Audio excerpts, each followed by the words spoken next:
আপনারা যে যে স্বপ্ন দেখেছেন আজকের শিক্ষিত যুব সমাজ তা পূরণ করার চেষ্টা চালিয়ে যাচ্ছে।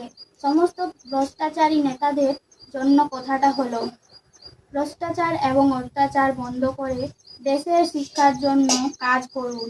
মন্দির মসজিদ না করে স্কুল হাসপাতালের উপর ধ্যান দিন। আজকের যুব সমাজ জেগে উঠেছে।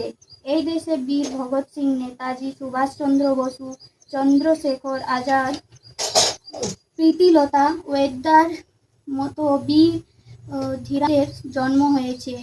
ইংরেজদের কাছ থেকে নিজের অধিকার ছিনিয়ে নিয়েছে। আবার যুব সমাজ 2026 জেগে উঠেছে।